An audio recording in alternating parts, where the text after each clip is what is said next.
nuestra compañera Julieta Tejada. Muchísimas gracias, señor coordinador José Luis Mendoza y Cervantes. Los buenos días a don Bienvenido Rodríguez Durán, a Bienvenido Rodríguez León y a doña Isabel. Y con ellos, pues, a todo ese equipo formidable de la parte técnica y de producción que hace posible cada día este gobierno de la mañana. Mi abrazo a don Álvaro Albelo Hijo, mi invitación reiterada al país de que conecte cada día de 6 a 7 con la hora de don Álvaro. Los buenos días a cada uno de mis compañeros aquí en cabina, a mi compañera Susana Gotró de Win y al país. Miren, señores, primero, pues, sumarme a las expresiones de solidaridad con el expresidente Danilo Medina Sánchez, quien el día de ayer pues informó al país de su estado de salud. Desde aquí, nuestros más sinceros deseos de que pueda superar de manera exitosa esta situación que le aqueja en estos momentos. Estamos seguros de que tenemos mucha confianza de que por lo mismo que él ha dicho de el nivel en que se encuentra en la etapa en que se encuentra su enfermedad, pues hay muchas posibilidades, yo diría que todas, de que pues los médicos puedan aplicar el protocolo correspondiente y que él pueda salir airoso de esa situación. Miren, señores, sobre el caso Calamar, quiero decir que, bueno, básicamente este caso se resume primero en un entramado ilegal, donde participaron varios funcionarios de diferentes instituciones públicas para, a través de expropiaciones, extorsionar, timar y robar, no solo al Estado, sino también a los dueños legítimos de terrenos. Todo esto de acuerdo al expediente depositado por el Ministerio Público para solicitar medidas de coerción en contra del grupo de exfuncionarios, que son aproximadamente unos 20, de acuerdo a lo que señala el Ministerio Público. Segundo, en una mafia articulada para desde la dirección de casinos estafar y extorsionar a los dueños de bancas y colmadones que tienen instaladas maquinitas de jugar. Y por último, el financiamiento ilegal de campaña. Cuando uno lee, evidentemente que el Ministerio Público tomó una decisión y fue la de fundir en un solo expediente, en una sola investigación, lo que pudiera haber sido dos investigaciones diferentes. Y digo dos y no tres, a pesar de que hemos señalado tres aspectos ilegales o ilícitos, porque el financiamiento ilegal de campaña no es un delito penal. El presidente de la Junta Central Electoral dice hoy que ni la ley ni la recién promulgada ley de régimen electoral, la 2023, ni la ley de partidos políticos, la 3318, contemplan sanciones de prisión por fondos obtenidos de manera ilícita durante la campaña electoral. Explica el presidente de ese organismo que en los casos donde se compruebe que fueron adquiridos fondos ilícitos en campaña, la sanción es el pago de una multa que equivale al doble de los fondos adquiridos.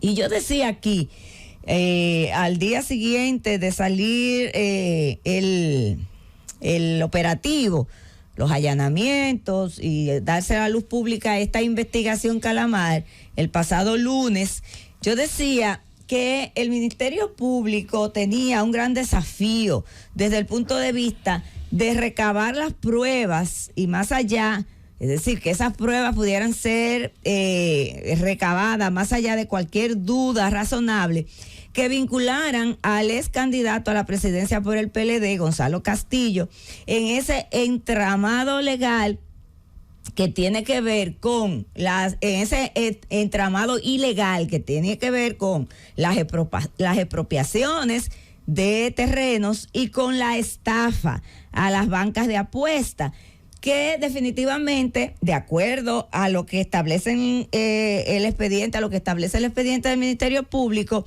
fueron el esquema que se utilizó para obtener los recursos que luego pondrían en manos del entonces candidato a la presidencia por el PLD para financiar su campaña.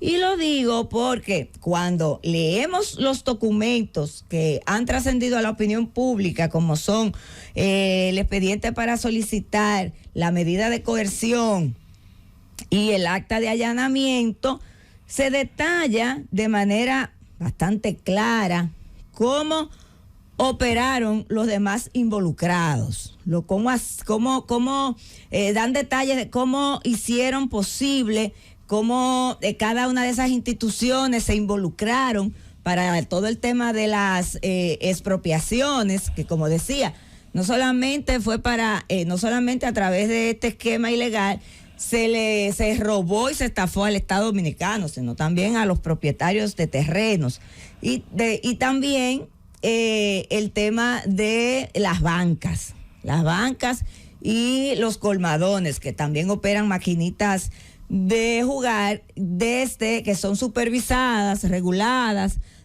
por la Dirección de Casinos. Entonces, cuando uno lee el expediente, uno ve claramente que cómo operaban, cómo interactuaban, cómo se articulaban. Pero llega un momento en que cuando terminan en el expediente de narrar la forma y la manera, conducen a que llevaban el dinero al candidato. Sí, llevaban el dinero al candidato. En ningún momento, hasta ahora, se ve en lo que se ha depositado que el ex candidato Gonzalo Castillo participó del entramado y luego también recibió el dinero. Lo que yo me pregunto, Julieta, es cómo se puede manejar toda esa información hasta ahora especulativa a nivel tan público cuando no se ha comprobado nada de eso. Bueno, en medio del proceso. No es tan especulativo que ni siquiera ha comenzado. Eso es especulativo, hay que probarlo. Bueno, pero, antes de darlo como un hecho. Como parte del proceso. Pero eso salió, sí. Eso está en el como parte del proceso. Pero el expediente no se ha comenzado ni a dilucidar siquiera. Sí, pero la parte. Si eso no se ha comprobado, ¿cómo lo pueden estar dando como un hecho? Mira qué pasa, Rosendo, porque el proceso tiene sus partes. Sí. Usted tiene en la medida de coerción que colocar un dispositivo de por qué está pidiendo la medida de coerción. Y en la petición de medida de coerción está esta petición que tiene que incluir cuáles son los tipos penales, cuáles son las inconductas que yo estoy presuntamente señalando. De manera que sí, esa parte se hace pública. Exacto. Lo que falta es todavía. ¿Cuántas audiencias se han dado para el establecimiento de medidas de coerción? No, ahora no se ha conocido la primera. Se va a conocer el próximo domingo. Sí, por eso que yo digo. Sí, lo que sucede es si eso se dice cuando ya se está conociendo la medida de coerción, entonces se justifica. Claro, porque el problema aquí es que se hace de público conocimiento antes de llegar son todos culpables a la audiencia. Y fíjate algo, dice el Código Procesal Penal que esta primera etapa de investigación, Rosendo, se reserva solo para las partes. Lo establece, es un mandato del Código Procesal Penal.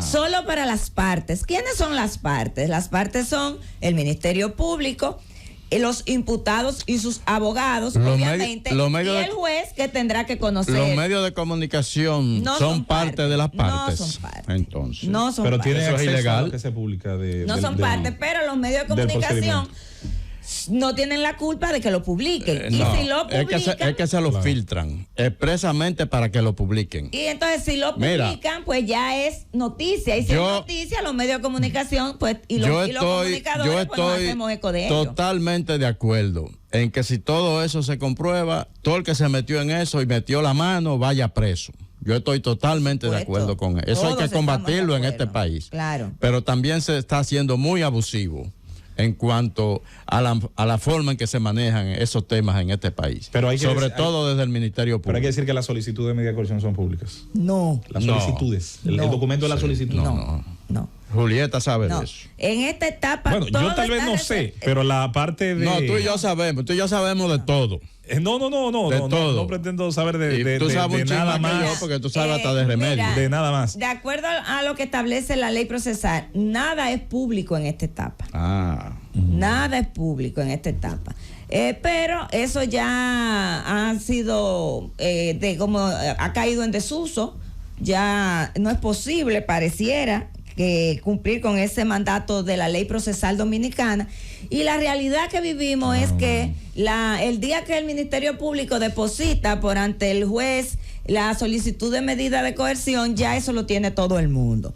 Bueno, pues, y en base a lo que se establece ahí es que nosotros pues hacemos el análisis. Y nosotros decimos que lo que hemos leído hasta el momento, de acuerdo a la narrativa que hace el propio Ministerio Público, tanto en la solicitud de medida de coerción como en la solicitud de arresto, es que no se ve tan clara la participación del ex candidato Gonzalo Castillo en ese entramado ilegal para poder obtener esos recursos, como se ve la participación de otros de los involucrados y o imputados.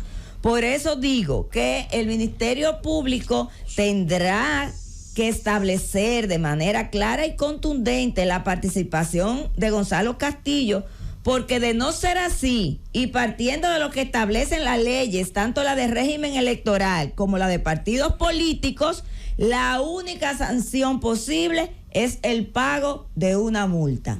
Llévatelo, Cundo.